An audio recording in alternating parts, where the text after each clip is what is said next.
Hi, it's Mitch from Pickdawgz.com here with your early look at the Iowa versus Purdue college football matchup on Saturday, October 7th, 2023. Here at Pickdawgz, we cover everything. You guys know we cover it bigger and better than everybody else. In this video series, it's just a first look at these games. We'll have a final video later on in the week, as well as tons of coverage like we always do, including our college football live show with myself, Ron Romanelli, and Chris Ruffalo every Thursday.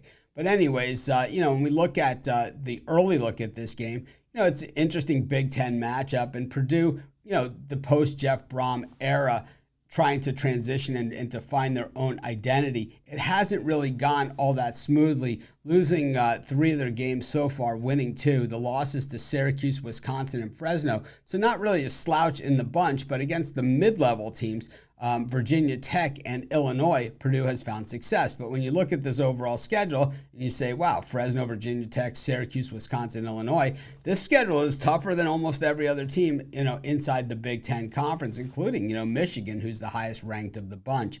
The thing is when Iowa played last week against Michigan State, they struggled for a good portion of the game. And I think a portion of that was hangover from that loss to Penn State, that 31-0 loss that was just very, very disappointing at Happy Valley. I thought that Penn State was the better team against Iowa. I didn't expect the Hawkeyes to get shut out. I think that their offense is much improved over the offense that we saw last year that couldn't really get out of their way. Last year, the Iowa defense just absolutely annihilated Purdue. They could not do anything. I think Iowa was about a 3.5-point favorite in that game.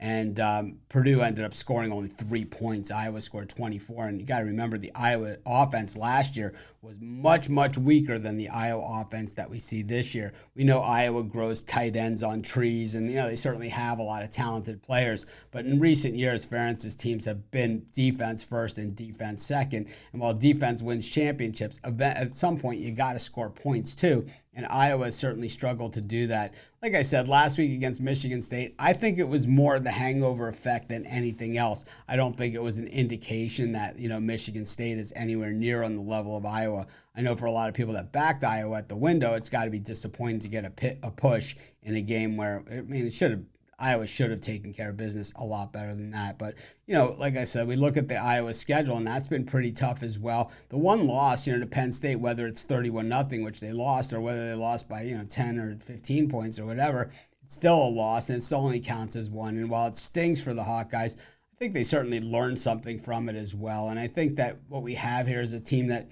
probably is just a level above the other team in Iowa over Purdue. And, the lack of respect that the Iowa offense is getting means that we just have a very, very light number in this game. I just think that Iowa defense against Purdue is going to do the exact same thing they did to them last year, just absolutely shut them down. So even if Iowa only scores 2 touchdowns or something in that range, they're still going to cover. My early look here is that Iowa is going to cover the spread at home. Of course, we'll have updates later on in the week on our live show, videos, free picks, premium picks, and much, much more as we cover it bigger and better than everybody else here at Pickdawgz.com. But that's my early look, is the Iowa Hawkeyes. This is Mitch. Have an awesome day.